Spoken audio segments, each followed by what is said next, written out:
Hello दोस्तों, good morning, Radhe Radhe. कैसे हैं आप सब? उम्मीद करती हूँ आप मस्त होंगे, स्वस्थ होंगे एंड व्यस्त होंगे, क्योंकि जो व्यस्त है वही तो स्वस्थ है।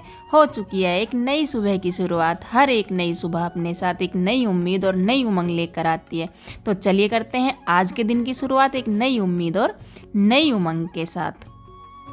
दोस्तों, आज वार है शुक्रवार और तारीख है 17 जनवरी। ये व्लॉग आप तक आने वाला है शनिवार यानी कि 18 जनवरी को। जैसे कि आप सभी जानते हैं कि सर्दियों का टाइम है और सर्दी बहुत ज़्यादा पड़ रही है। लेकिन सर्दी हो या गर्मी, हम हाउसवाइफ को टाइम पर उठना ही पड़ता है। अगर हम टाइम पे ना उठेंगी तो हमारा घर का कुछ भी काम टाइम पर नहीं होगा और हमारे बच्चे टाइम पर स्कूल नहीं जा पाएंगे, अच्छा नाश्ता नहीं करके जाएंगे। इसीलिए हमें सुबह जल्दी उठना पड़ता है। तो एक गृहिणी के लिए ज़रूरी है कि दिन की शुरुआत एक अच्छी और पॉजिटिव हो। उसके लिए सबसे पहले हमें सुबह उठ के भगवान का नाम लेना बहुत ज़रूरी है, चाहे 1 मिनट के लिए या फिर 2 मिनट के लिए, क्योंकि हमारे पास इतना टाइम नहीं होता है कि सुबह सुबह हम पूजा पाठ में लग जाए। हमारा काम ही हमारी पूजा है, ये हमारे गुरुजी हमें कहते हैं। तो मैं उठ गई थी, समय हुआ था 5 बज गए थे।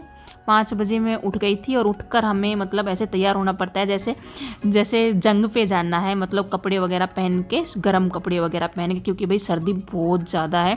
इसीलिए मैंने सॉक्स वगैरह और स्वेटर, 2 स्वेटर मैंने पहन रखी है और लास्ट में मैंने डाल लिया है शॉल, क्योंकि शॉल की बहुत ज़्यादा ज़रूरत है। जैसे कि मैं ऊपर रहती हूँ तो ऊपर और भी ज़्यादा सर्दी रहती है। तो टाइम हुआ है 5 बज गए। थोड़ा सा पहले उठ गई थी, जैसे थोड़े बहुत जो काम करते हैं उसमें भी हमें थोड़ा बहुत टाइम लग जाता है। तो 5 अभी बजे हैं और अभी हम देख लेते हैं बाहर का आज का मौसम कैसा है। वैसे तो डेली ही धुंध रहती है, हम धुंध बोलते हैं, कोहरा यानी कि। आप क्या बोलते हो मुझे नहीं पता, आप बता देना। और मतलब मौसम बहुत ही ख़राब है, बहुत ज़्यादा धुंध थी और मैं आ गई हूँ बाथरूम में, क्योंकि फ्रेश होना ज़रूरी है। मुंह वगैरह धो लेते हैं, गर्म पानी है इसलिए ज़्यादा ठंडी लगती नहीं है, वरना ठंडे पानी से मुंह धोते हैं तो बहुत ज़्यादा ठंड लगती है। तो मुंह धो लेती हूँ और बाद में जैसे जो हमारे डेली के नित्य के जो काम रहते हैं फ्रेश वगैरह होने के, बाकी थोड़ी बहुत मैं करती हूँ, मतलब व्यायाम करती हूँ, अनुलोम विलोम में करती हूँ, ज़्यादा मैं कुछ नहीं करती हूँ।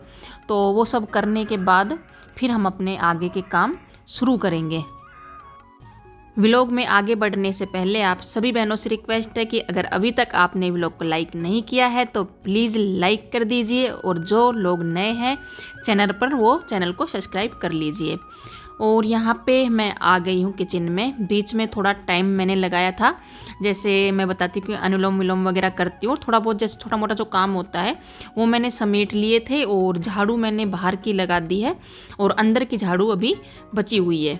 तो यहाँ पे मैंने टमाटर प्याज कट कर लिए थे। आज मैं बना रही हूँ नाश्ते में बच्चों की फरमाइश पास्ता। नाश्ता मतलब यानी कि नाश्ता में पास्ता, ठीक है।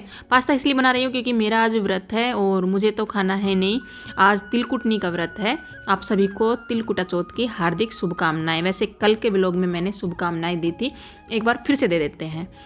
पास्ता बनके हो गए हैं रेडी। और यहाँ पे जैसे हर रात मैं पानी डाल के रखती हूँ लोटे में, वैसे सुबह उठकर मुझे ये पानी डालना होता है दरवाजे पर, मतलब दरवाजे के दोनों साइड में और दरवाजे के आगे। लेकिन आज मैं भूल गई थी, अपने कामों में व्यस्त हो गई थी, तो मैं भूल गई थी। अभी मुझे याद आया कि मैंने पानी डाला नहीं है, तो अभी मैं लेकर आ गई थी पानी। मैंने सोचा कि अभी डाल देती हूँ। ये छोटी छोटी बातें अगर विश्वास करें तो हमारे घर में बरकत बनी रहती है, सुख और समृद्धि बनी रहती है इन छोटी छोटी बातों से। और विशेष करके गृहिणी अगर छोटी छोटी बातों का ध्यान रखती है, जैसे सुबह जल्दी उठना, ब्रह्म मुहूर्त में उठना और भगवान का नाम लेना, उठकर अपने परिवार की कुशल मंगल के लिए कामना करना, दरवाजे पर पानी डालना, ये तो छोटी छोटी बातें हैं। मतलब यानी कि कहने का मतलब ये और भी बहुत सारी बातें अगर हम विश्वास करें और तो सुख और समृद्धि हमारे घर में बनी रहती है, और ना करें तो वो अलग बात है। सबके ऊपर डिपेंड है कि कौन विश्वास करता है और कौन नहीं करता है, वो सामने वाले इंसान के ऊपर डिपेंड करता है। सुबह से लेके अभी तक के जो बर्तन हुए थे वो बर्तन मैंने कर दिए हैं साफ़। और अभी हर्ष के लिए डाल रही हूँ नाश्ता करने के लिए पास्ता। टिफ़िन में मैंने बनाए हैं पराठे और साथ में डाल रही हूँ मैं अचार। टिफ़िन में पास्ता नहीं डालूँगी। क्या सही है?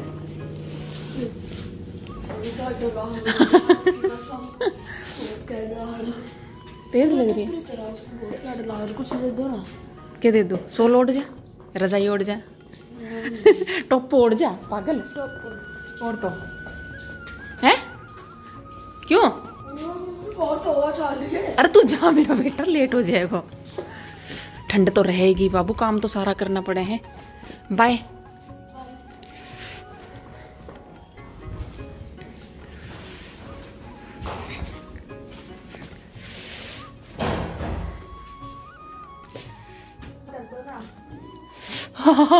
ठंडी, बिस्तर भी ना उठे हैं। और आपने बात कर दो। मैं किधर दूं? पूरी रात स्मेल आई है इस माते। अब आई है मतलब। हाँ अब ना आई, पूरी रात आई है मन तो। अभी हर्ष चला गया है स्कूल। सुबह उठने से लेकर और हर्षु के स्कूल जाने तक कंटिन्यू लगना पड़ता है। और जब हर्ष स्कूल जाता है तो मतलब एक थोड़ी सी सांस मिलती है राहत की कि हाँ एक काम खत्म हो गया है, तो एक स्टेप पूरा हो गया है। और यहाँ पे नाश्ता अर्पिता ने भी कर लिया है, क्योंकि पास्ता बनाए थे ना, तो पास्ता ठंडे जो हो जाते हैं तो अच्छे नहीं लगते हैं, तो उसने भी साथ के साथ ही हर्षु के साथ में ही नाश्ता इसने कर लिया था। तो अभी अर्पिता का हो गया है टाइम, मतलब टाइम नहीं हुआ है, टाइम अभी बाकी है, बहुत ज़्यादा टाइम इसके पास अभी है। और ये हो रही रेडी, और नाश्ता जैसे मैंने बताया इसने कर ही लिया है। और यहाँ पर मैं आ गई थी, बिस्तर वगैरह सब उठा दिए हैं मैंने। और ये एक कवर है रजाई का, 2 कवर मैंने लिए थे, एक मैंने चढ़ा दिया था और एक बाकी था। एक रजाई मतलब जो दूसरी रजाई उस पर कवर था ही नहीं, तो उस पर मैंने जब लिया था तो ही चढ़ा दिया था। और इस पर वाइट कलर का कवर चढ़ा हुआ था, जो कि मतलब बहुत ही ख़राब था, क्योंकि वाइट एक तो गंदा जल्दी होता है और वो गर्म भी नहीं था। और दूसरा मतलब जब उसको रखना पड़ता है ना, जैसे सर्दियाँ ख़त्म होती है तो रखते हैं, तो धोकर उसको धागे से सीलना पड़ता था मुंह बंद करने के लिए रजाई का। ये अच्छा है, इसमें चैन है, फट से मतलब चढ़ जाती है और उतारने में भी ईजी है। उतार के धो दो और चैन फिर लगा के बंद कर दो, तो ये मतलब अच्छा है, ईजी और गर्म भी है। यहाँ पे सभी बिस्तर मैंने उठा दिए थे और अभी मैं मतलब रूम को, बेडरूम को ठीक कर रही हूँ। और अर्पिता बैठी हुई है, हो रही है रेडी। अर्पिता ने ये स्कार्फ, मतलब स्कार्फ नहीं है, पता नहीं क्या कपड़ा है, ये सर पे बांध के रखी है, क्योंकि आज ठंड ना सच में बहुत ज़्यादा है। हर्ष भी यही बोल के गया है कि मम्मी बहुत ज़्यादा ठंड लग रही है, लेकिन क्या कर सकते हैं, टोपा वगैरह बच्चे ओढ़ते नहीं हैं, इन्हें शर्म भी आती है, और ठंड लगे तो मतलब कोई इनका मतलब कुछ कर नहीं सकते। ये बोल सकते हैं कि भाई कपड़े पहन लो, बाकी इनकी मर्जी है, मानते हैं नहीं, शर्म भी आती है बाहर ज़्यादा कपड़े पहनने में। और यहाँ पे अर्पिता चली गई थी स्कूल और मैं लग गई थी कंटिन्यू अपने सभी काम निपटाने में।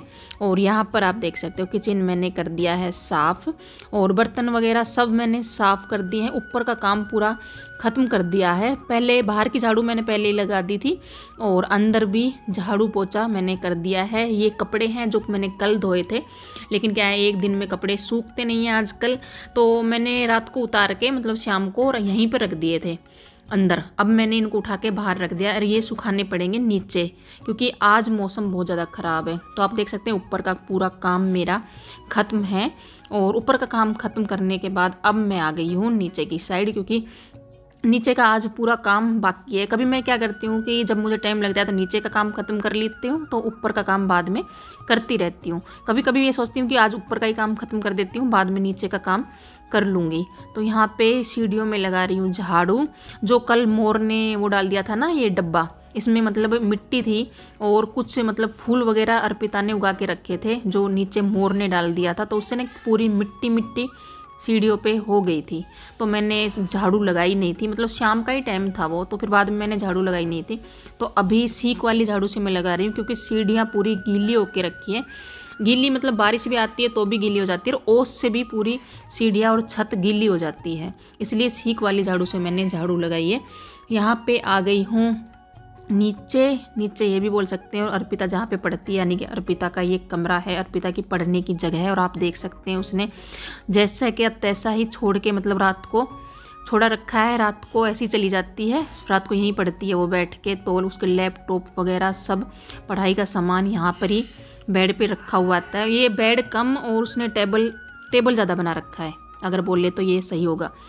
तो वो सब मैंने फटाफट से समेट दिया था, और अभी नीचे लगाएंगे झाड़ू। नीचे अंदर से झाड़ू मैंने लगा ली थी, और अभी बैठक में भी, सॉरी बोलने में कभी कभी ना ऐसे हो जाता है कि कुछ बोलना चाहती हूँ और कुछ बोल देती हूँ। और अब बैठक में भी झाड़ू का काम बढ़ गया है। पहले सिर्फ अंदर अंदर रूम का और नीचे आंगन का था, अब बैठक का भी मतलब झाड़ू लगाने का काम हो गया है, पर कोई बात नहीं है, जहाँ ऊपर नीचे इतनी जगह पे लगाते हैं वहाँ पे बैठक भी ठीक है।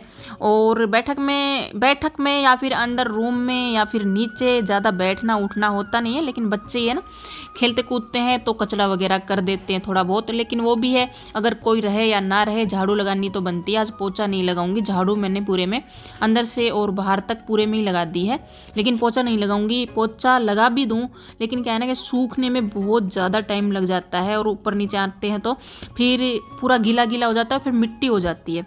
तो डेली पोछा नहीं लगाऊंगी सर्दियों में, एक दिन छोड़ या 2 दिन छोड़कर नीचे। ऊपर तो ज़रूरी है, ऊपर तो डेली ही ज़रूरी है पोछा लगाना, लेकिन नीचे नहीं लगाती हूँ डेली पोछा, नीचे छोड़ देती हूँ। जो बाहर का हिस्सा है ना, इसमें तो लगाना होता है क्योंकि यहाँ से एंट्री होती है, तो यहाँ पर, और जो बाहर का हिस्सा है चौतरा वगैरह वहाँ पर ज़रूरी है, लेकिन अंदर का जो हिस्सा है उसको छोड़ सकते हैं पोछा लगाने के लिए। यहाँ पे झाड़ू मैंने पूरी जगह पर लगा दी थी, और जो कपड़े मैं बता रही थी कि ये कल धोए थे, ऊपर जो मैंने रखे हुए थे वो सभी कपड़े उतार कर मैं उठा के मैं ऊपर से नीचे ले आई हूँ, क्योंकि आज मतलब धूप निकलने का चांस लग नहीं रहा है, बिल्कुल भी चांस नहीं लग रहा है कि निकलेगी। इसलिए मैं सोच रही हूँ कि इन्हें यहीं पे डाल देती हूँ, क्या है ना, फिर सीलन वगैरह से हो जाती है तो बदबू से हो जाती है कपड़ों में, इसलिए धूप नहीं निकलेगी तो यहीं पे कपड़ों को मैं डाल देती हूँ। तो कपड़े मतलब मैंने सुखा दिए हैं, और सुबह के सभी काम हो गए हैं ख़त्म। काम ख़त्म करने के बाद मैं नहा ली हूँ, और जैसे मैंने बताया था कि आज तिल चौथ का व्रत है, तो पहने हैं नए कपड़े। ये है बेस जो मेरी मम्मी लेके आई थी। मम्मी आई थी तो 4 बेस, शायद 4-5 थे बेस मम्मी लेकर आई थी मेरे लिए, तो डेली मैं पहन भी रही हूँ, वैसे मैं बताना भूल जाती हूँ। तो ये मैंने रख दिया था उठा के कि तिल चौथ को इस बेस को पहन लूँगी, फिर इसे भी मैं डेली में निकाल लूँगी। बेस यानी कि राजस्थानी ड्रेस, हम बेस बोलते हैं, आप लोग क्या बोलते हो? अगर आपका मन हो तो कमेंट करके ज़रूर बताना। तो नहा ली हूँ, स्वेटर भी नई पहन ली है, क्योंकि जब कपड़े नए पहन रहे हैं तो स्वेटर पुरानी अच्छी नहीं लगती है, तो मैंने सोचा चलो नई स्वेटर पहन लेते हैं। और एक हाथ में लगा रही हूँ नेल पॉलिश। वैसे सर्दियों में तैयार होने का कोई मतलब तो है नहीं। तो दोस्तों नहा धो लिए हैं, रेडी हो गए हैं हल्के फुल्के। सर्दियों में कोई रेडी होने का मतलब नहीं है, वैसे भी घर में रहना है। मम्मी के पास फ़ोन कर दिया है, मम्मी आ रही हैं, मम्मी के साथ में बैठ के सुनेंगे कहानी, फिर पियेंगे चाय पानी, और तब तक मैं कर लेती हूँ थाली तैयार पूजा की। ठंड बहुत होके रखी है, वो धूप आज मुश्किल चांस है, धूप नहीं निकलेगी आज। धूप निकलने का वैसे कोई चांस था नहीं, लेकिन धूप हल्की हल्की निकल गई है। और कहानी वगैरह हमने सुन ली थी मम्मी ने और मैंने। बीच में मैंने व्लॉग बनाया नहीं था, क्योंकि फ़ोन में ही कहानी सुननी थी, और मम्मी के सामने मेरी थोड़ी सी ज़्यादा ना हिम्मत होती नहीं है कि स्टैंड में कैमरा लगा के छोड़ दूँ, तो इसलिए बीच का जो व्लॉग था वो मैंने नहीं बनाया था। और यहाँ पर तिल मतलब साफ़ है, वैसे बिल्कुल साफ़ है तिल, कुछ भी नहीं था उनमें, लेकिन फिर भी एक बार हमारा फ़र्ज़ बनता है कि हाथ मार लें कभी कुछ है तो नहीं। तो तिल मैंने कर लिए थे साफ़। और जैसे आज तिल का व्रत है तो दिन में तिल खाते हैं, जैसे फलाहार करते हैं ना हर व्रत में, वैसे इस व्रत में तिल खाए जाते हैं। तो तिल को साफ़ करके मैंने भून लिया था, और थोड़े से तिल मैं बनाऊंगी खांड के, और बाकी के मैं सोच रही हूँ कि गुड़ के बनाऊंगी, या फिर गुड़ के मतलब गुड़ डाल के थोड़ा लड्डू बनाने की कोशिश करूँगी, अगर अच्छे से बन जाएंगे तो खांड वाले मैंने बना लिए हैं, और मतलब तिल ले लिया तो तिल में मैंने खांड डाल दी थी, बस इतना ही होता है इसमें तो। और यहाँ पर मैं बना रही हूँ गुड़ के, क्योंकि मुझे ना गुड़ के ज़्यादा पसंद है, खांड के इतने अच्छे लगते नहीं हैं। और बच्चों को खांड के ज़्यादा पसंद है तिल, उन्हें गुड़ के इतने अच्छे लगते नहीं हैं। तो मैंने सोचा कि दोनों तरह का बना लेते हैं, खांड के भी और गुड़ के भी। तो यहाँ पे गुड़ है जो काफ़ी दिनों से रखा हुआ था, यूज़ में आ नहीं रहा था, तो मैंने सोचा इसी गुड़ को ले लेती हूँ। और यहाँ पे जैसे अगर कूटती ना तो कपड़ा वगैरह को यूज़ करना पड़ता, फिर वो कपड़ा ख़राब हो जाता, तो मैंने सोचा इससे चक्कू से ही धीरे धीरे करके मैं कर लेती हूँ। चक्कू से मैंने गुड़ को बिल्कुल बारीक बारीक कर लिया था। और यहाँ पे ये गुड़ है और ये है भुने हुए तिल, बाकी जो तिल थे वो मैंने खांड के बना दिए। और अभी मैं बनाऊंगी इनके तिल के लड्डू, ठीक है। तिल को मैंने पहले ही भून लिया था, और बाकी जो कटोरी में तिल थे वो मैं बताना भूल गई थी, उनको मैंने पीस लिया है, मोटा मोटा पीसा है, ज़्यादा बारीक नहीं किया है, क्योंकि ज़्यादा बारीक अच्छा नहीं लगेगा, मोटा मोटा होगा ना तो टेस्ट भी अच्छा आएगा, देखने में भी अच्छा लगेगा। यहाँ पर गुड़ को मैंने थोड़ा सा हल्का सा पका लिया है, ज़्यादा नहीं पकाएंगे वरना क्या है ना बहुत ज़्यादा टाइट लड्डू हो जाएंगे। और इसमें मैंने डाल लिया है थोड़ा सा देसी घी, घी ज़रूरी है। ठीक है, तो इसको भी एक बार घी डालने के बाद भी अच्छे से इसको मिक्स कर लेंगे। और उसके बाद में इसमें हम डाल लेंगे जो तिल मैंने भून के रखे थे वो। ठीक है, अब इनको अच्छे से करेंगे मिक्स, बिल्कुल अच्छे से मिक्स करेंगे। ये नहीं है कि कहीं पे मतलब मिक्स हो और कहीं पे मिक्स ना हो, तो फिर लड्डू बनाने में ना थोड़ी दिक्कत आएगी। तो मैंने गैस से उतार लिया था इसको और अच्छे से जोर लगा के इसको मतलब मिक्स कर लिया था। अगर जैसे ठंडे हो जाएंगे ना तो फिर लड्डू बनेंगे नहीं, इसलिए गरम गरम में ही हमें लड्डू बनाने हैं। इस बात का ध्यान रखना है, वरना क्या हो जाएगा, ये जमना स्टार्ट हो जाएगा और फिर लड्डू बनेंगे नहीं। तो यहाँ पर मैं बना लेती हूँ फटाफट से लड्डू। एक लड्डू मेरा बन गया है, बाकी सभी लड्डू हम बना लेते हैं। इस बात का हमें विशेष ध्यान रखना है कि जैसे जब गर्म हो ना तभी हमें फटाफट से लड्डू बना लेने हैं, वरना ठंडा होता जाएगा। दोबारा बोल रही हूँ ये बात, ठंडा होने लगेगा ना तो दिक्कत आएगी लड्डू बनाने में। जैसे पहले वाला जो गर्म वाला बनाया था लड्डू, बाकी ठंडा होने के बाद वैसा नहीं बनेगा, तो बाद में ज़्यादा मेहनत करनी पड़ेगी और मतलब ये भी हो सकता है कि ना बने। मेरे में ये दिक्कत आ गई थी क्योंकि शुरू में मैंने सोचा कि गर्म है। तो भाई ये बन गए तिल के लड्डू और तुम भी खा लो, आ जाओ। कुछ तो पीस दिए थे खांड गिर के और ये बना दिए हैं लड्डू। तो तिल कुटनी है तो तिल के लड्डू तो बने ही है।